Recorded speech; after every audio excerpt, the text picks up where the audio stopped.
धन्यवाद रविंद्र जी, बिरला जी और समस्त हमारे पीसीसी के सम्मानित साथी पदाधिकारी और जम्मू कश्मीर के हमारे पत्रकार साथी। आज पूरे देश में भारतीय राष्ट्रीय कांग्रेस की तरफ से एक राज्य के मुख्यालयों पे विशेष प्रेस वार्ता आयोजित की गई है, जिसका मकसद है राहुल जी की जो भारत जोड़ो यात्रा, जिसने जम्मू कश्मीर में भी आकर के अपना समापन जिसका हुआ था, कश्मीर में जम्मू से जाते हुए, उसके द्वितीय चरण की यात्रा भारत जोड़ो न्याय यात्रा 14 तारीख से शुरू हो रही है। उस यात्रा के मकसद के, मंसूबों के और यात्रा के बारे में जानकारी देने के लिए पूरे देश के राज्य के मुख्यालयों पे कांग्रेस कमेटी के राष्ट्रीय प्रवक्ताओं को जा करके ये विधिवत बताने का आज निर्णय हुआ। उसी क्रम में मैं आप लोगों के बीच ही आया हूं और इस क्रम में कांग्रेस कमेटी ने एक बुकलेट भी 2 पेज की जारी की है। भारत जोड़ो न्याय यात्रा, न्याय का हक मिले, उसका आज हम लोग आपके लॉन्चिंग भी कर रहे हैं और अपने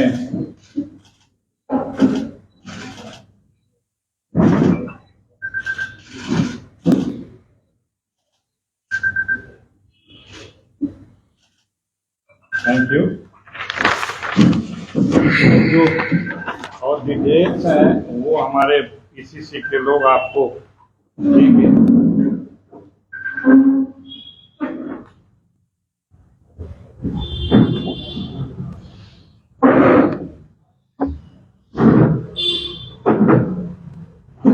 जैसा कि आप लोगों को पता ही है कि राहुल जी की भारत जोड़ो यात्रा जो लगभग 4000 किलोमीटर की कन्याकुमारी से कश्मीर तक की हुई थी, उसको अपार जन समर्थन, प्यार और सफलता प्राप्त हुई और कुछ देश के हिस्से छूट गए।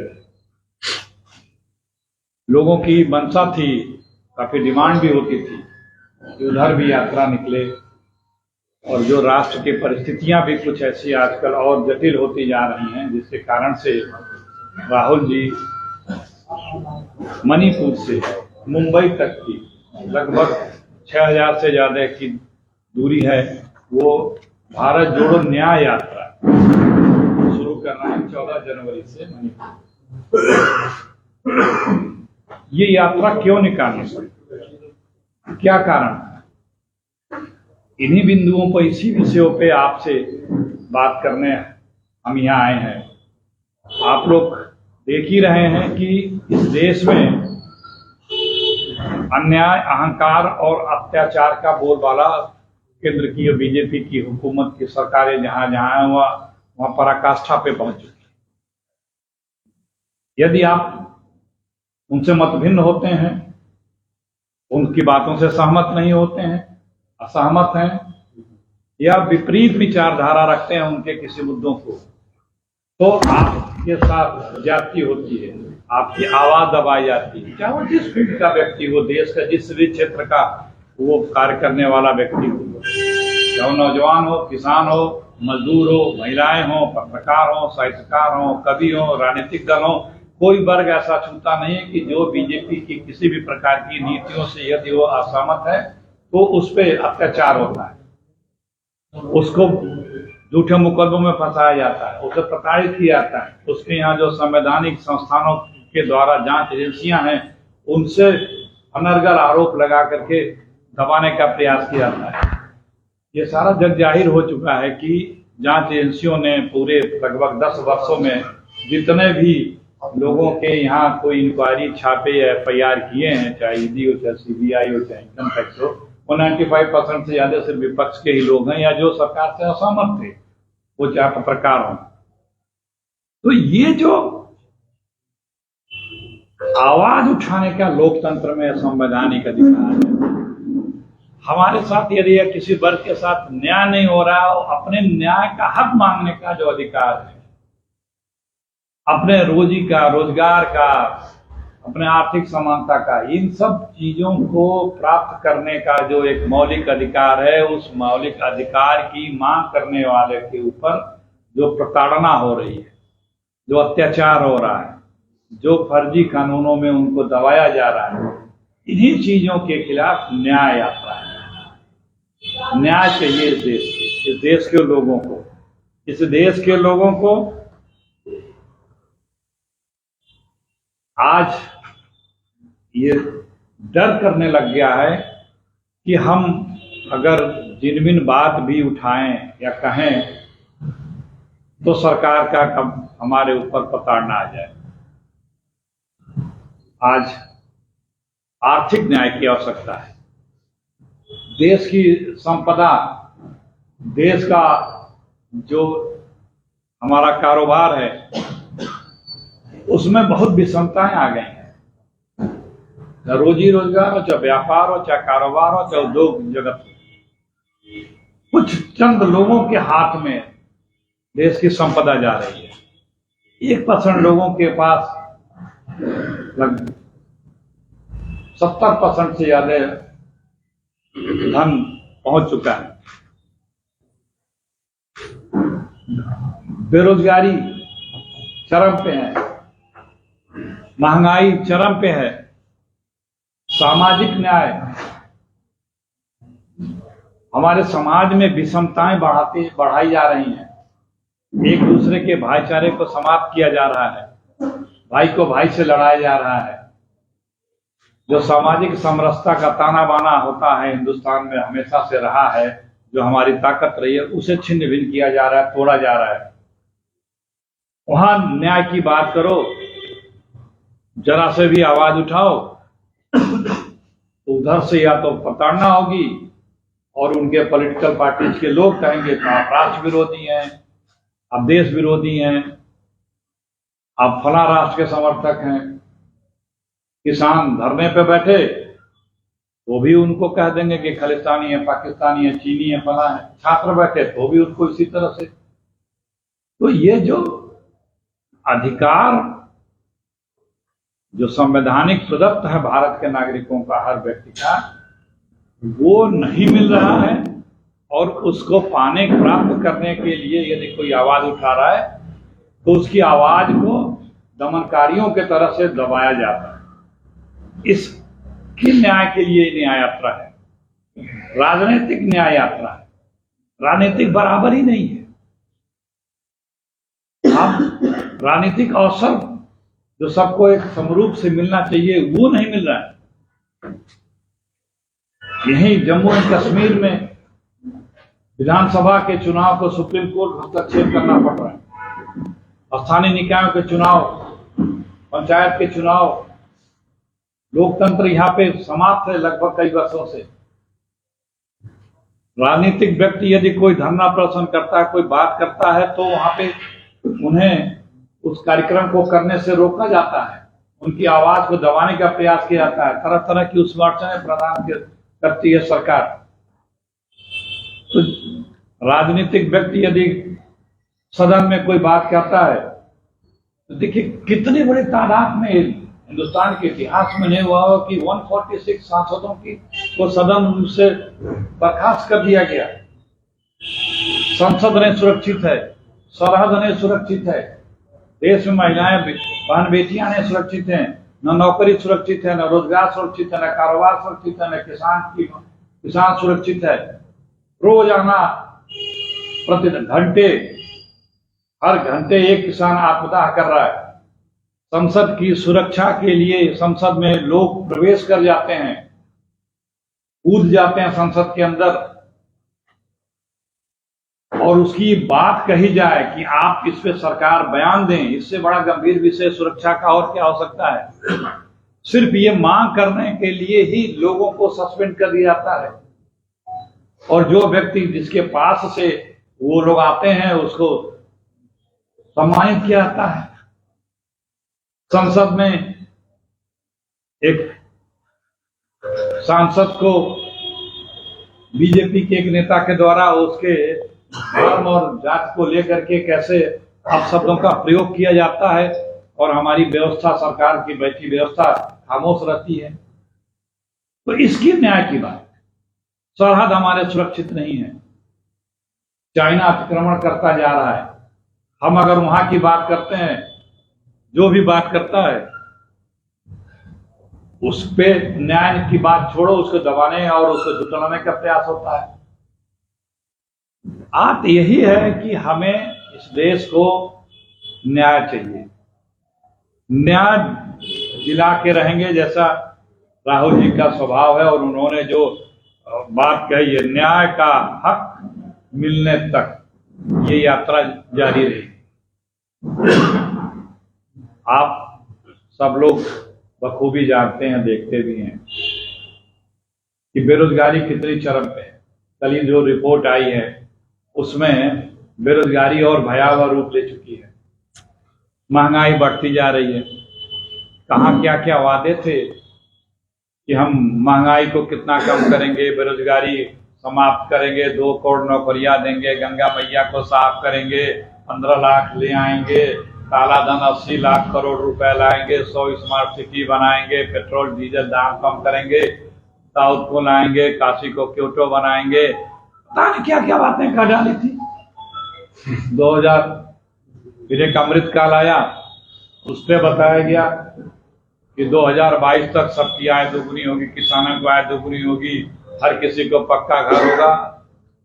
मतलब बातें करने में तो इतनी आगे हैं, और उन्हीं की बातों का यदि प्रश्न कर दिया जाए कि ये आपने कहा था, बड़ा अच्छा लगा, हमें भी देश के लोग अगर कहें कि हमें लगा कि आप कुछ करेंगे, आपको जिताया, तो भाई ये चीज आपने हमसे कहा था, वादा किया था देश से, उसे पूरा करने का, वो कब पूरा होगा। इतनी सी मांग कर देने पे, इतनी सी बात उठा देने पे उस व्यक्ति के ऊपर जुर्म ढा देती है ये सरकार बीजेपी। यही न्याय चाहिए कि जो आप कहते हैं, जो कह के गए हैं, और जो हमारा संविधान है उसे बचाने का, जो हमारा लोकतंत्र है उसे बचाने का, और जो हमारा देश है उसे बचाने का, और हमारे संविधान को भी आज न्याय की जरूरत है, उसे भी तोड़ा मरोड़ा जा रहा है। हमारे लोकतंत्र को भी न्याय की जरूरत है। लोकतांत्रिक संस्थाओं को अपने गिरफ्त में लेकर के उसके अपने हिसाब से प्रयोग किया जा रहा है, उनकी मर्यादा को समाप्त किया जा रहा है। हमारे देश को भी न्याय की जरूरत है, क्योंकि यहाँ देशवासियों से ही देश है। सारे देशवासियों के एक रूपता से ये सरकार नहीं देखती। तो ये न्याय यात्रा इसीलिए निकालनी पड़ी, भारत जोड़ो न्याय यात्रा। पहले प्रथम चरण में भारत जोड़ो था, लेकिन अत्याचार और अन्याय इतना बढ़ गया है कि उसके लिए इस देश को एक बार फिर जागृत करने के लिए राहुल जी निकले हैं। इन्हीं सब बातों के लिए हम आपके बीच आए हैं, और ये यात्रा लगभग 67 दिनों तक चलेगी, और 6000 किलोमीटर से ऊपर की इसकी दूरी है।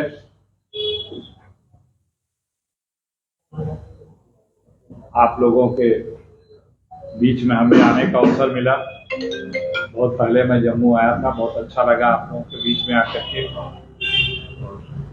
मेरी शुभकामनाएं आप लोगों को कि जम्मू कश्मीर में जल्द से जल्द लोकतंत्र बहाल हो, यहाँ के लोगों की भागीदारी लोकतंत्र में तुरंत सुनिश्चित की जाए, तो और संविधान के तहत देश चले।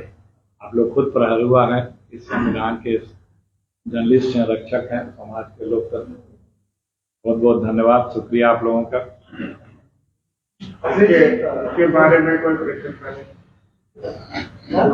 मेरा आपसे अनुरोध है कि आज हम जिस विषय पे आए हैं उसी विषय तक हम सीमित रहेंगे, और इस विषय पे ही पूछें तो, क्योंकि ये फिर विफल हो जाएगा। और चीजों पर तो जवाब दिया जाता रहता है, और हमेशा आप लोग बीच में रहते ही हैं।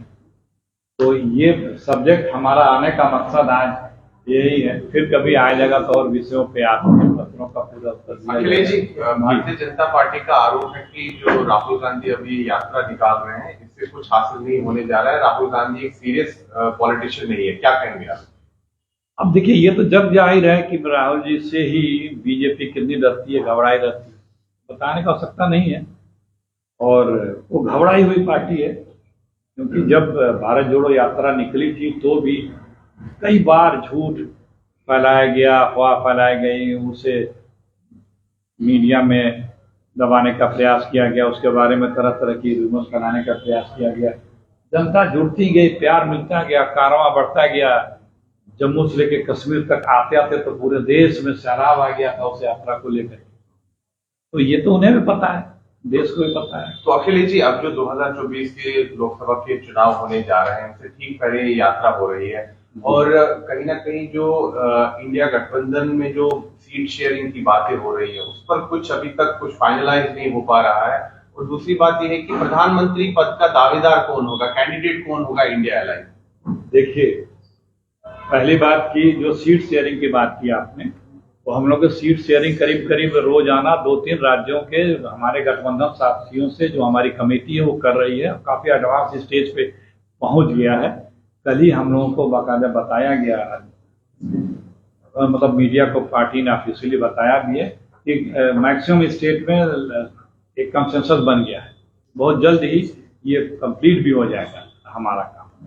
दूसरी बात, ये चुनाव जो है, जो आप बार बार बीजेपी या कोई और लोग सवाल करते हैं कि हमारा पीएम कैंडिडेट कौन है, वो खड़गे जी भी बता चुके हैं कि चुनाव के बाद सांसद बैठ करके निर्णय लेंगे, चुने जाते हैं, क्योंकि ये चुनाव लोकसभा का है, लोकसभा के सदस्यों का है, न कि प्रधानमंत्री कैंडिडेट का कोई चुनाव। एक बार कह देना बीजेपी कि मैं भी लोकसभा चुनाव के बाद अपना प्रधानमंत्री प्रत्याशी तय करूंगा, एक बार कह सकते हैं, तो कह रहे हैं कि हम तब तक तय करेंगे, तो बीजेपी कह दे। अखिलेश जी, बात बीच में आ रही है कि प्रियंका गांधी को वाराणसी से चुनाव लड़वाया जाएगा, इस पर पार्टी में क्या कुछ मंथन चल रहा है? कि ये सारी चीजें बहुत उच्च स्तर पर निर्णय होते हैं, समय पे होते हैं। न्याय और अन्याय की आपने बात करी, भगवान श्री राम न्याय के प्रतीक माने जाते हैं, और सोनिया गांधी इनवाइट के बावजूद वहां पे नहीं जा रही है, जबकि यूपी में आपके जो काडर के लोग हैं वहां जा रहे हैं। किसने इन्वाइट किया था? सोनिया जी को किसने इन्वाइट किया? जो इनवाइट कर रहे हो और वो कौन है? आप बताइए क्या? देखिए, ये उसका जवाब कल ऑफिशियली प्रेस नोट जारी हो गया, बता दिया गया है। हमने बताया आपसे कि हम आज आए हैं भारत जोड़ो न्याय यात्रा। लेकिन आपको सर ये बताइए कि यहाँ पे आपके यूपी के जो है रिवोल्ट की बात आ रही है, गुजरात में जाना चाहते हैं, यूपी में जाना चाहते हैं, पार्टी के प्रेसिडेंट ना जाए, कहाँ यूपी में जाना चाहते हैं, गुजरात जाना चाहते हैं? मालवीय ने कहा है कि ये फैसला जो है वो गलत है, वो जाना चाहते हैं राम मंदिर। कौन जाना चाहता है? आपकी यूपी में जो अजय राय जी जो है ना, उनका बयान आया है कि वो तो जा ही रहे हैं, अजय राय जी तो हम लोग जा ही रहे हैं। देखिए, कोई किसी भी धार्मिक कार्यक्रम में किसी को भी जाने की कोई रोक नहीं है भाई, निजी आस्था का विषय है। हम लोग खुद 15 तारीख को सारे लोग जा रहे हैं अयोध्या स्नान करने, यूपी कांग्रेस। अखिलेश जी, तो प्रेसिडेंट आपको लगता नहीं जाना चाहिए? भाई, ये धार्मिक मुद्दे राजनीतिक नहीं होते हैं, निजी होते हैं। शंकराचार्यों के बयान को देखा, पहले भी कांग्रेस जो है वो राम के अस्तित्व को मना कर चुकी है। देखिए, ये सब सवाल, ये सारे प्रश्नों के जवाब है मेरे पास। आप आज जिस प्रकरण में मैं आया हूँ उस पे बात करने आया। अच्छा, भारत जोड़ने की बात कर रहे हैं, हम उसी पे आते हैं। आपने भारत जोड़ने की बात करी, मेरे मित्र ने भी सवाल पूछा आपसे, आप इंडिया अलायंस की बात करते हैं, हम INDIA की बात करते हैं, लेकिन मैनिफेस्टो अलग अलग, हर कोई कहता है कि उनका जो होगा चेहरा अलग, प्रधानमंत्री का मतभेद इतने ज्यादा, तो हमें लगता है कि अलायंस नहीं रह पाए। मैनिफेस्टो आ गया क्या? अलग अलग शब्द को ऑलरेडी आ गया नहीं आया। अच्छा, अभी अंदाजे में आप बता रहे हैं, सवाल अंदाजे से हो गया आपका? अंदाजे से नहीं कर रहे हैं, देखिए आधारे का मतभेद तो दिख रहा है सब जगह। मतभेद नहीं है, देखिए हम लोग यहाँ लोकतंत्र है, जब कई दल मिलेंगे तो सबको एकोमोडेट आपस में करने के लिए कुछ चीजें छोड़नी पड़ेंगी। अरे दो यही तो लोकतंत्र में है, हमारा तानाशाही नहीं है ना। और हर मुद्दे पे हम एक है, क्योंकि राष्ट्र को आज जरूरत है बीजेपी की सरकार से मुक्ति दिलाना। चाहे इकोनॉमी हो, चाहे सामाजिक समरसता हो, चाहे रोजी रोजगार। 10 साल में एक जनरेशन को आप महरूम रखे नौकरियों से, कारोबार से, बेरोजगारी से। जो 18, 19, 20 साल का व्यक्ति लड़का था वो 31 साल का हो गया। आप इस देश के साथ कर क्या रहे हो? पद खाली है भारत सरकार की। आप जो मुख्य मुद्दे हैं, कर्जा 54 लाख करोड़ रुपए था 2014 तक। 14 प्रधानमंत्री ने इतने कर्जे नहीं लिए थे, उससे 3 गुना ज्यादा कर्जा आदरणीय प्रधानमंत्री मोदी जी ने ले लिया। 205 लाख करोड़ रुपया कर्जा हो गया देश पे। सिर्फ मित्रों को लाभ पहुंचाया जा रहा है। 20 लाख करोड़ रुपए या तो उनका माफ कर दिया गया, या वो लोग बैंकों का लेके इस देश से चंपत हो चुके हैं। तो ये बहुत ही विकराल समस्या है देश के समक्ष, और ये देश को बहुत पीछे ले जा रहे हैं। अब जो संसद सुरक्षित है, सरहद सुरक्षित है, रोजी रोजगार सुरक्षित है, नौजवान सुरक्षित है, महिला सुरक्षित है, बच्चा सुरक्षित है, न कोई व्यक्ति सुरक्षित है। फिर भी यदि इस सरकार को बदलने के लिए हम लोग एक हो रहे हैं तो उसका सबको स्वागत करना चाहिए। एक अवसर है इस देश को आगे बढ़ने के लिए। 2024 में जनता मन बना चुकी है कि हमारे आदरणीय मोदी जी को अब अपना फैला नोट करके जहाँ कहीं भी पड़ा हो वो उठा लें और वो लेके जाने का बोले सर हमारा क्या थाना लगे वो जाए, वो समय आ गया। सोनिया गांधी और कांग्रेस प्रेसिडेंट अगर रामदेव मोदी के प्रतिष्ठा कार्यक्रम में नहीं जा रहे तो वो ना जाकर क्या संदेश देना चाहते हैं? शंकराचार्यों के भाषण सुनिए। एक अखिलेश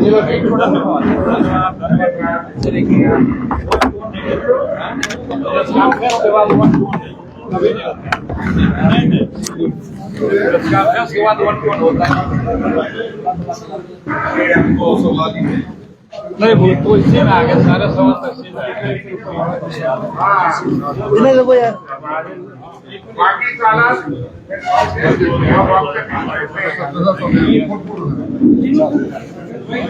माइक आशु आशु आ जाओ आशु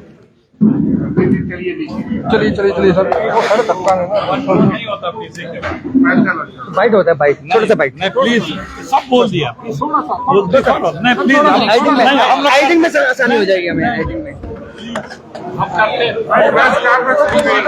पीसी के बाद होता पीसी के बाद नहीं होता।